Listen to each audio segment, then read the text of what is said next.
श्री स्वामी समर्थ. श्री स्वामी समर्थ चरित्र सारामृत.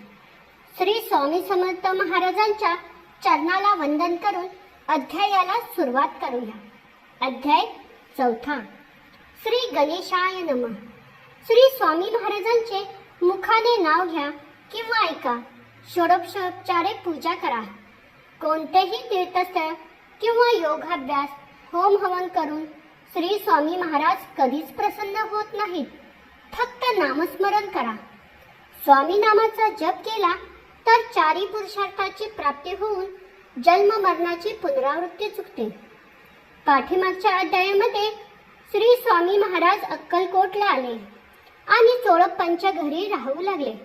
चोळप्पांच्या मनात श्री स्वामी महाराजांच्या बद्दल दृढ भाव होता. तसेच त्यांचे पूर्वकर्म चांगले होते म्हणून त्यांच्या हातून श्री स्वामी महाराजांची सेवा घडत होती.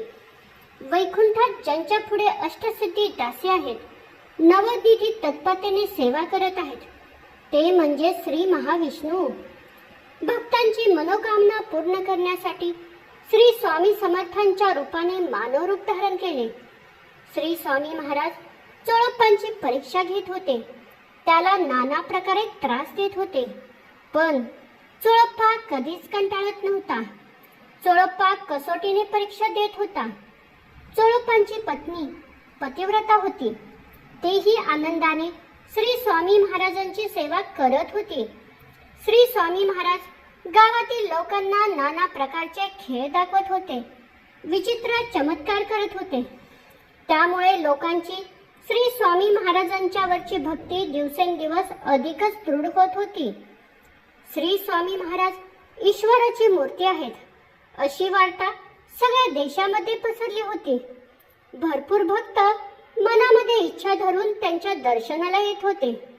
कोणी संपत्ती मिळावी म्हणून, तर कोणी संतती व्हावी म्हणून, तर कोणी लग्न व्हावे म्हणून, तर कोणी शारीरिक व्याधीने त्रासले होते म्हणून, तर कोणी संसारात तप्त झाले होते म्हणून.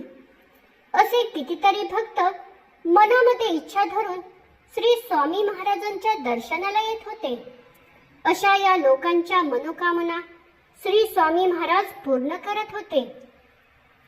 कल्पवृक्षाप्रमाणे श्री स्वामी महाराज जो ज्या गोष्टींची अपेक्षा करत असे त्या गोष्टींची पूर्तता करत होते. अशा प्रकारे श्री स्वामी महाराजांचा महिमा वाढला होता.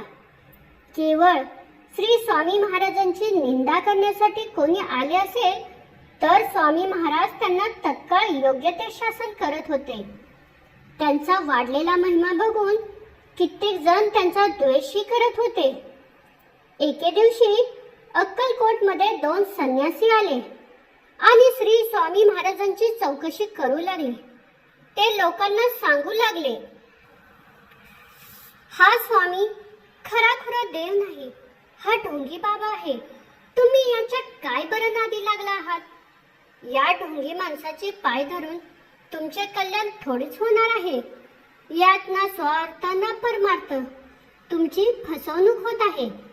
अशा प्रकारे त्यांनी श्री स्वामी महाराजांची निंदा चालवली. श्री स्वामी महाराजांनी अंतर्मनाने ते ओळखले.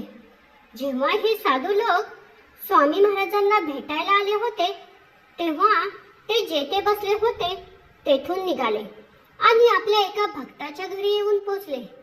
श्री स्वामी महाराजांच्या पाठीमागून ते संन्यासीही आले. त्या भक्ताने 3 पाट मांडले आणि तिघांनाही पाटावर बसवले आणि त्यांची पूजा केली. श्री स्वामी महाराजांनी मनातल्या मनात विचार केला की या दोघांना काहीतरी धडा शिकवूया आणि त्याप्रमाणे त्यांनी चमत्कार केले. कित्येक लोक त्यांचे दर्शन घेण्यासाठी येऊ लागले. क्षणार्धात असंख्य समाज दाटला होता. स्वामी महाराजांच्या चरणांचे दर्शन घेऊन मनातील इच्छा पूर्ण व्हाव्या म्हणून मनोमनी प्रार्थना करू लागले. कोणी द्रव्य पुढे ठेवत होते, तर कोणी फळ ठेवत होते, तर कोणी दक्षिणा ठेवत होते. नवस पूर्ण झाले म्हणून दानही ठेवत होते, तर कोणी संकल्प करत होते. अशा प्रकारे आनंदाने श्री स्वामी महाराजांच्या चरणांची पूजा करत होते. त्या 2 संन्यासांना तर मनोमनी आनंद झाला होता. श्री स्वामी समर्थ महाराजांच्या बद्दलचा वैर विसरून एका क्षणात ते स्वामी महाराजांच्या बद्दल त्यांच्या मनात प्रेम निर्माण झालं होतं. स्वामी महाराजांच्या पुढे वेगवेगळे पदार्थ येऊन पडले होते. ते स्वतःच्या हाताने संन्याशांच्या पुढे सारत होते. संन्याशांच्या तोंडाला तर पाणी सुटले होते. आता आपल्याला मनासारखं खायला मिळेल असं त्यांना वाटू लागलं. कारण आज दिवसभर त्यांचा उपवास घडला होता. त्यांचा जीव कळवळला होता. संध्याकाळी भक्तांची गर्दी कमी होऊ लागली. त्यावेळेला स्वामी समर्थ महाराजांच्या सेवेकरांनी संन्याशांच्या पुढच्या वेगवेगळ्या वस्तू घेऊन जाऊ लागले. एका क्षणात सर्व वस्तू घेऊन गेले. संन्यासी भुकेने मनातून व्याकुळ होत होते. स्वामी महाराजांनी त्या दिवशी अन्नाला स्पर्शही केला नव्हता. सूर्यास्त झाल्यानंतर ते तेथून उठून गेले. 2 संन्यासांचा तर त्या दिवशी उपवासच घडला आणि रात्री त्यांना जेवण वज्र होते. अशा प्रकारे श्री स्वामी महाराजांनी त्या संन्याशांना शिक्षा केली.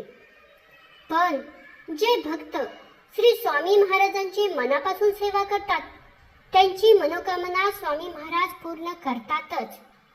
श्री दत्त महाराजांनी कलियुगात अवतार घेतला ते म्हणजे श्री स्वामी समर्थ महाराज.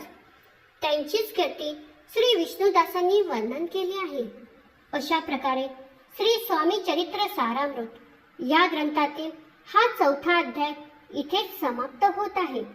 श्री स्वामी समर्थ.